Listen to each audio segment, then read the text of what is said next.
Boa tarde a todos, é isso mesmo. Para comentar sobre esse assunto, nada melhor do que alguém que está acompanhando toda essa questão do Fiagro desde o início, que é o advogado André Passos, conversou conosco na semana passada e agora traz aí as perspectivas, e as suas avaliações sobre esse assunto.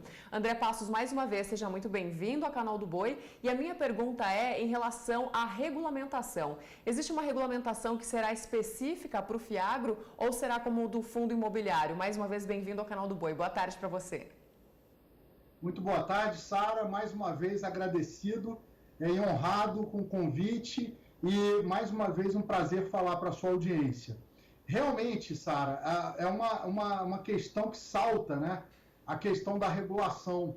Mas, infelizmente, a despeito do Fiagro ele ter uma natureza em alguns pontos similar à regulação dos fundos imobiliários, o projeto tem tratado da necessidade de regulação pelas autoridades monetárias, nesse caso, notadamente a Comissão de Valores Mobiliários, para fins de instituição do Fiagro. É mais ou menos como funcionou a MP do Agro, transformada na 13986, que trouxe a CPR eletrônica, os títulos eletrônicos, e que necessitaram de uma regulação da autoridade, que é o Banco Central, para que isso pudesse valer, por exemplo, em relação aos registros de CPRs no mercado financeiro de capital que estão sendo realizados através das registradoras, como a B3 e etc.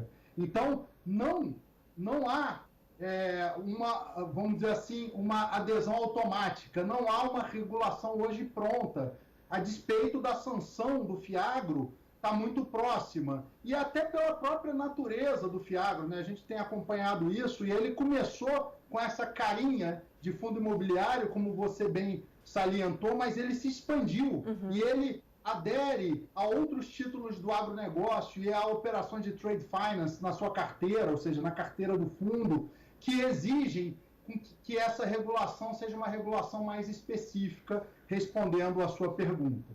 André, e quais que são as possibilidades de investimento agora, a partir desse texto aprovado no Senado e que vai para a sanção presidencial? Então, vamos lá.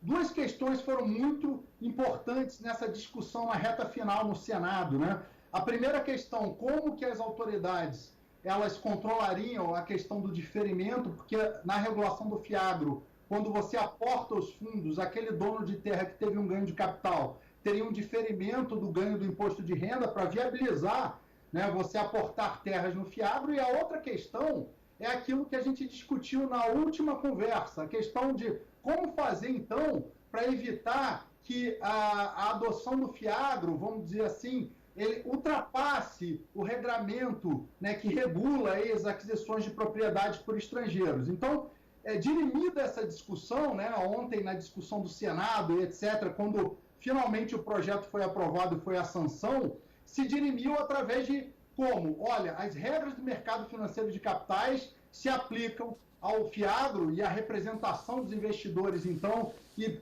potencialmente a fiscalização dos atos de gestão dos gestores desses Fiagro vão ser a mola mestra dessa fiscalização para que se evitem, obviamente, que de uma coisa boa gere algum tipo de renúncia fiscal indevida ou algum tipo de violação de algum controle que o governo tenha que ter em relação à participação estrangeira no Fiagro. Mas, especificamente, respondendo essa sua pergunta, a gente vai assistir, então, um desdobramento, obviamente, e possibilidades no entorno da aquisição de terras pelos Fiagro, ou seja, as terras na carteira do Fiagro, e algumas operações, obviamente, em adição, envolvendo os títulos do agronegócio e até créditos de empresas do agronegócio, títulos envolvendo, por exemplo, dívidas de agricultores, etc. Eu costumo dizer que vão ter 3 tipos de Fiagro, Os Fiagro Terra, os Fiagro Trade Finance e os Fiagro que a gente chama de Distressed Assets, que são esse tipo de investimento em equalização de dívidas. Pela regulação que a gente teve aprovada na Câmara, no Senado, obviamente vamos aguardar a sanção presidencial, a gente vai ter essa amplitude no objeto dos Fiagro. De certa forma, você já comentou alguma coisa e talvez você não tenha essa resposta, mas eu queria te perguntar sobre a emissão do título. Por quem que ele pode ser emitido e se vai depender aí, se vai haver uma necessidade de um aval de algum órgão público a partir desse texto aprovado? Então, Na verdade, os fundos são condomínios, né? E hoje eles já têm uma regulação específica da CVM, por exemplo, para outros fundos. Como do Fiagro a gente depende de uma regulação específica, a forma de formalização das cotas, enfim, a própria formalização do Fiagro, a escolha do administrador, a escolha do custodiante, etc., tudo isso, obviamente, deve aproveitar a regulação já existente da CVM para outros fundos, inclusive os fundos imobiliários, né? Até porque a regulação na parte do Fiagro Terras, como eu disse, é bastante parecida, porém, a gente precisa aguardar a regulação efetivamente para tentar entender como vai ficar. E, obviamente, vai depender de como isso ficar na sanção presidencial, que a gente aguarda para os próximos dias, né? A gente acha que essa discussão já foi muito longe. O governo se envolveu, a sociedade se envolveu, os deputados, os senadores, né? O mercado se envolveu nessa discussão na Câmara e no Senado, a gente acompanhou bastante isso. E agora eu acho que estão bem maduros para chegar à sanção presidencial. Eu não acredito que tenham grandes mudanças em relação ao que foi aprovado ontem no Senado. Então, o ponto é, vai aprovar do jeito que está, e do jeito que está ainda carece de uma regulação para que a gente possa definir como vai ficar essa formalização. André, e para fechar então, você acredita em quais os benefícios que essa aprovação deve trazer? É boa para quem e é ruim para quem? Porque tem muita gente que ainda tem receio desse tema. Eu queria que você explicasse isso para a gente. Pois é, Sara, é engraçado isso, né? A mesma coisa da CPR eletrônica, por isso que eu estou fazendo esse paralelo, né? Dos títulos eletrônicos, dos novos títulos do agronegócio, quando foi lá em 2004, né? E aí veio, né, a regulação agora da uberização desses títulos, a gente já discutiu bastante sobre isso.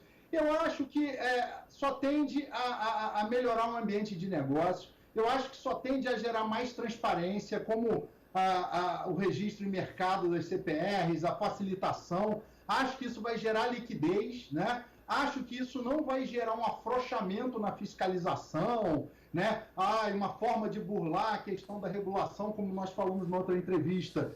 Por exemplo, a questão de terras de fronteiras é uma questão realmente importante, uma questão que envolve segurança nacional, e isso precisa ser olhado com carinho, mesmo no julgamento do Supremo para as terras para estrangeiros. Agora, dar liquidez para o agronegócio, um setor que cada vez mais necessita desse crédito privado, né?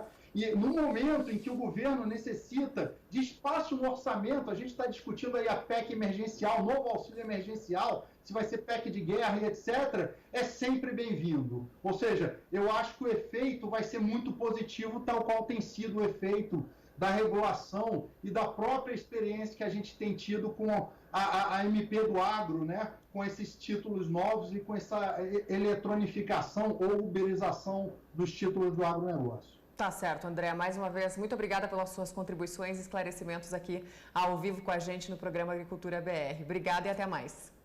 Até mais, até a próxima. Obrigado, gente.